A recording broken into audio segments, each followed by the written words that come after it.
Starting से नहीं, pause किया हुआ था, स्टार्ट कर दो, रिज्यूम कर दो, अलग अलग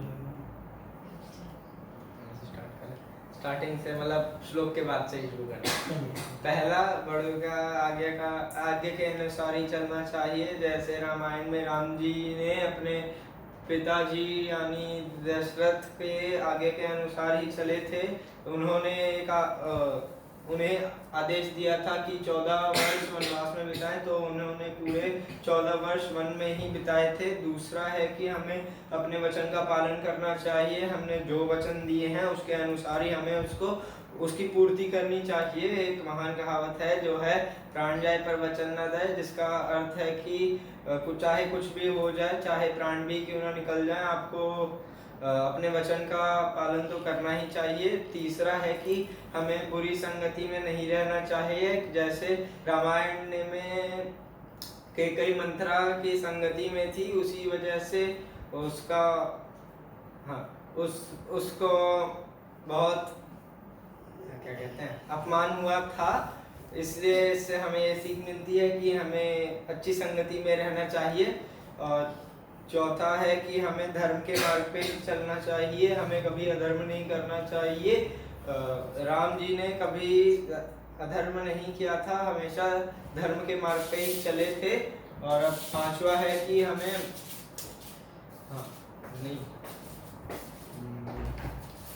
पांचवा है कि हमें हमेशा सच बोलना चाहिए। जैसे रामायण में दिखाया गया था कि झूठ नहीं बोलना चाहिए, उसी प्रकार हमें सच बोलना चाहिए। अब छठा है कि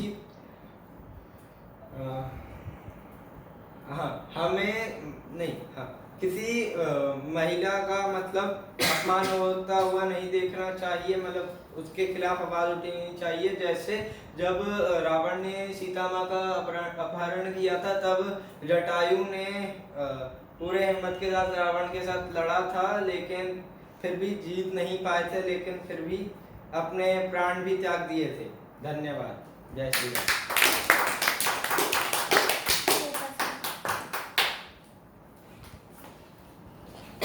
गुड इवनिंग। सबसे पहले संस्कृत श्लोक सुनाते हैं। वृथा वृष्टि समुद्रेषु वृथा धृतस्य भोजनम वृथा दानम समर्थस्य वृथा दीपो दिने यथा। अर्थात समुद्र में वर्षा होनी बेकार है, एक तृप्त व्यक्ति को भोजन देना बेकार है, एक समर्थ व्यक्ति को दान देना बेकार है, और जैसे दिन में दीप जलाना बेकार है। अब आज हम बोलेंगे जो हमें रामायण से सीख मिलती है उसके बारे में। सबसे पहली सीख मिलती है कि हमें बड़ों की हर आज्ञा का पालन करना चाहिए और उनका सम्मान करना चाहिए। दूसरा, हमें हमेशा सच बोलना चाहिए। तीसरा, हमें हमेशा सही का साथ देना चाहिए। चौथा, हमें स्त्रियों की इज्जत करनी चाहिए। पांचवा, हमें हर जीव की सम्मान करना चाहिए। छठा,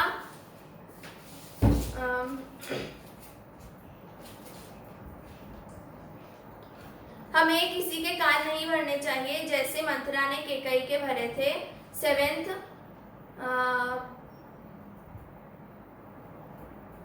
हमें कभी हार नहीं माननी चाहिए। 8th,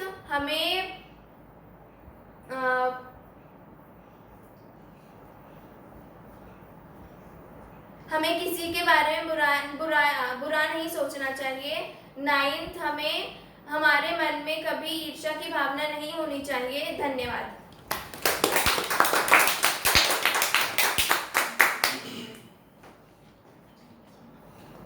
सुसंध्या। सबसे पहले तो मैं एक श्लोक सुनाऊंगा। अपि स्वर्णमयी लंका नामे लक्ष्मण रोचते जननी जन्मभूमिश्च स्वर्गादपि गरीयसी। इसका अर्थ है कि हे लक्ष्मण, ये स्वर्ण से बनी लंका भी मुझे पसंद नहीं है, क्योंकि अपनी माता तथा मातृभूमि स्वर्ग से भी ऊंची होती है। अब मैं श्री रामचरितमानस के बारे में और उससे हमें क्या सीख मिलती है उसको बताऊंगा। श्री रामचरितमानस को एक बहुत ज़्यादा सिंपल और बहुत ज़्यादा वैल्यूएबल स्क्रिप्चर माना गया है हिंदुइज्म का। श्री रामचरितमानस में विष्णु जी के 7वें अवतार श्री राम के बारे में पूरा उनका डिस्क्रिप्शन दिया हुआ है, जो एक बहुत बड़ी एग्जाम्पल बनते हैं एक परफेक्ट ह्यूमन का फ्यूचर जनरेशंस के लिए, जिसकी वजह से उन्हें मर्यादा पुरुषोत्तम भी कहा जाता है, जिसका अर्थ है कि द सुप्रीम मैन और द राइट है सुप्रीम मैन। अब और श्री रामचरितमानस में टोटल 7 कांड हैं और ये मोस्टली एक इंसान या फिर एक मानव का समाज में मतलब कैसा होना चाहिए उसके बारे में बताता है। अब मैं इससे जो सीख हमें लेनी चाहिए उस पर बताऊंगा।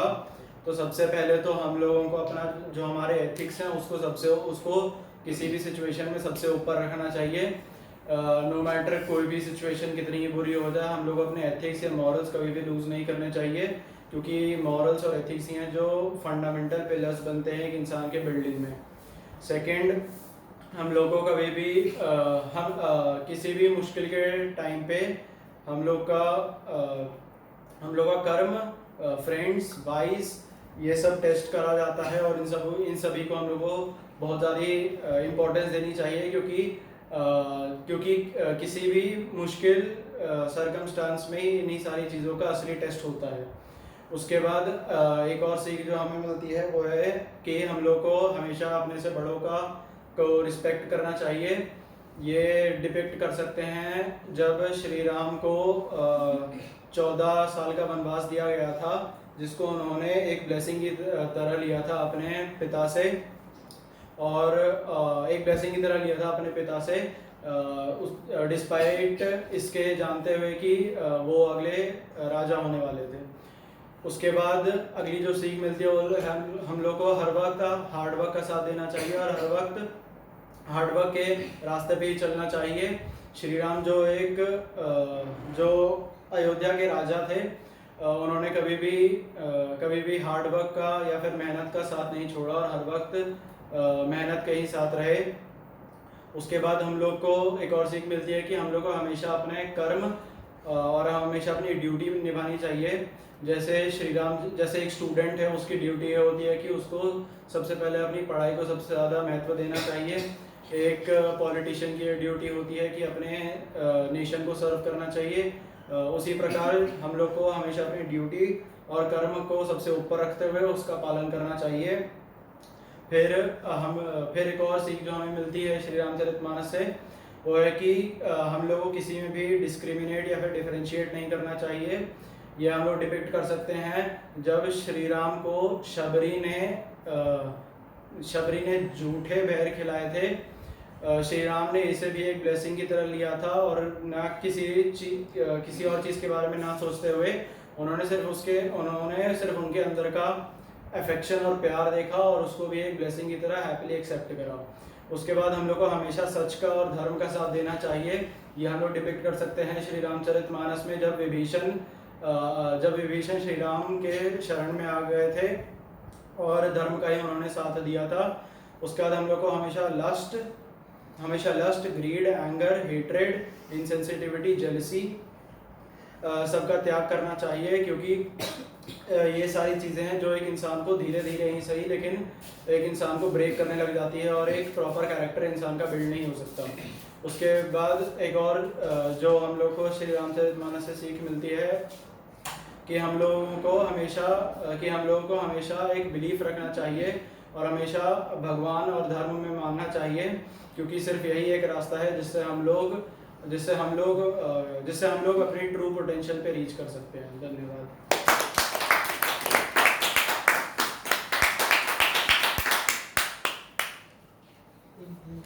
Good evening. पहले श्लोक बोलेंगे। विद्या ददाति विनया विनया ख्याति पात्रताम पात्रत्वात् धनम आपनोति धनात् धर्मम ततः सुखम। इसका अर्थ है विद्या से विनय आती है, विनय से विनम्रता आती है और विनम्रता से हम धन प्राप्त करते हैं जिसे हम धर्म के कार्य में समर्पित कर सकें। और धन्यवाद। अब हम बोलेंगे रामायण हमें क्या सीख देती है। सबसे पहले बुराई पे अच्छाई की जीत।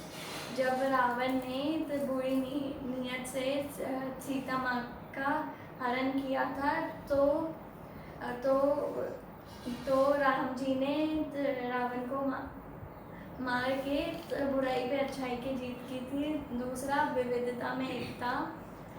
दशरथ की तीनों पत्नियां थी और तीनों के स्वभाव अलग थे पर तीनों बहुत अच्छे से रहती थी साथ में। और दशरथ के चारों पुत्रों के स्वभाव अलग थे पर चारों साथ में एकता में रहते थे।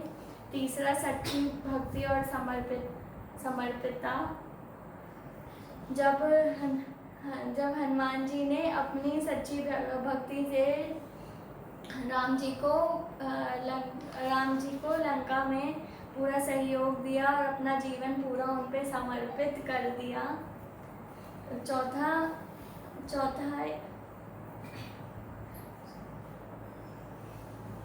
चौथा ये है कि भगवान पे विश्वास।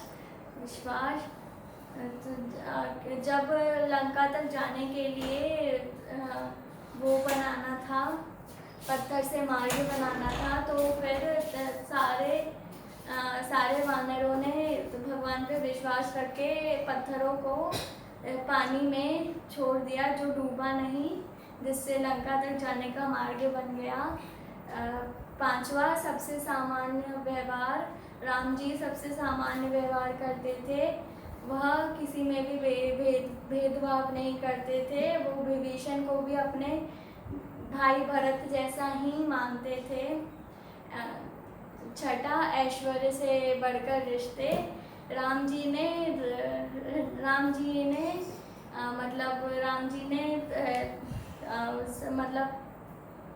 सिंहासन का मोह नहीं रख के अपनी वनवास को स्वीकार किया और उनके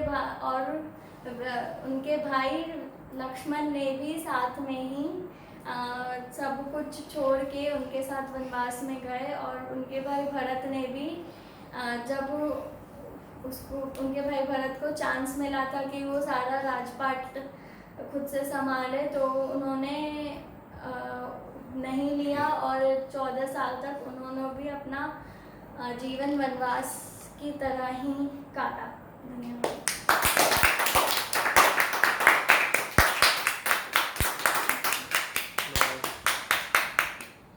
गुड इवनिंग। हम सबसे पहले शुभ बोलेंगे।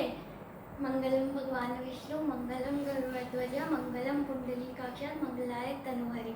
अर्थात भगवान विष्णु का मंगलमय हो, जिसके ध्वज में गरुड़ हो उसका मंगलमय हो, जिसके कमल जैसे नेत्र हो उसका मंगलमय हो, और स्वयं हरि का मंगलमय हो। अब मैं आप सभी को जो सीख हमें रामचरितमानस से मिलती है वो बताऊंगी। सबसे पहला जो सीख मिलता है हमें, वो मिलता है धर्म के मार्ग पे चलना। क्योंकि अगर हम कभी अधर्म पे चलते हैं तो हमारा नाश हो सकता है। इसका एग्जाम्पल ये है कि जब रावण जो है एक बहुत ज्ञानी ब्राह्मण था, लेकिन उसने सबसे बड़ी गलती ये कर दी कि वो अधर्म के रास्ते पे चल पड़ा, जो कि उसका नाश का कारण बना। दूसरा जो सीख मिलती है वो है धैर्य रखना, चाहे कितनी भी बड़ी मुसीबत क्यों ना हो।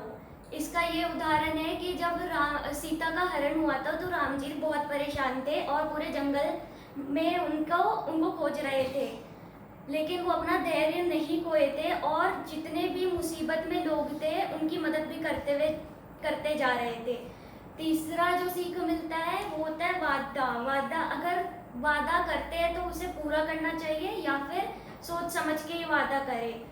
इसका उदाहरण है दशरथ जी। जब दशरथ जी को कैकेयी ने बचाया था तब उन्होंने वचन लिया था कि मतलब वो कोई उनके 3 वचन को पूरा करेंगे, लेकिन समय आने पर वो पीछे हट गए, जिसकी वजह से राम जी जो है अपने पिता का वचन को पूरा करने के लिए वनवास को अपना लिए थे। फिर जो हमें चौथा मिलता है वो होता है किसी भी चीज़ का मोह ना रखना। इसका ये उदाहरण है कि जब सीता जी को स्वर्ण मृग बहुत पसंद थे और जब एक बार जंगल में मरीच जो है स्वर्ण मृग बन के आया था तो सीता जी उन्हें पाना चाहती थी, और राम जी जो है उसे पकड़ने के लिए उनके पीछे भागे, लेकिन फिर उसी समय रावण आया और उनका अपहरण करके ले गया। तो इससे ये सीख मिलता है कि अगर हम किसी चीज़ का मोह रखेंगे तो हम वो हमारे दुख का कारण बनेगा। पांचवा जो सुख देता है वो है भक्ति में प्रेम। इसका जो सबसे अच्छा उदाहरण है वो शबरी है। इसमें ये था कि एक बारी जब राम जी उनकी कुटी में आए थे तब जो है वो अपना बैर तोड़कर उनको चखकर तब दे रही थी ताकि राम जी को खट्टे बैर ना मिले। और बीच में लक्ष्मण जी ने उन्हें मना भी किया था खाने से क्योंकि वो झूठे बैर दे रही थी, लेकिन तब भी राम जी ने वो बैर खाए क्योंकि उनकी जो भक्ति थी उसमें प्रेम भाव था। छठा जो सीख देता है वो होता है सबसे एक जैसा व्यवहार करना। जब राम जी सीता माँ को ढूंढ रहे थे तब उनकी मदद तो वानर सब ने भी की थी, और जब वो अयोध्या छोड़कर जंगल जा रहे थे तो पूरे अयोध्या वासी भी उनके साथ गए थे। उन्होंने ऐसा तो बोला नहीं कि तुम मत चलो मेरे साथ, या वानर सेना सबको कभी भी मना किया हो। फिर सातवां जो सीख देता वो होता है नेगेटिव लोगों से दूर रहना। ये वही केकई और मंत्रा वाला केस है। फिर आठवां जो सीख देता है हमें बड़ों का हमेशा आदर सम्मान करना चाहिए और हमेशा आज्ञाकारी बनना चाहिए। इसमें सबसे बेस्ट एग्जाम्पल तो राम जी है क्योंकि वो हमेशा गुरु अपने पिता अपने बड़ों का हमेशा आदर सम्मान करते थे और सेवा भी करते थे। फिर जो आखिरी सीख मिलती है वो है मर्यादा में रहना और अनुशासित रहना। इसके भी एग्जाम्पल राम जी है। धन्यवाद।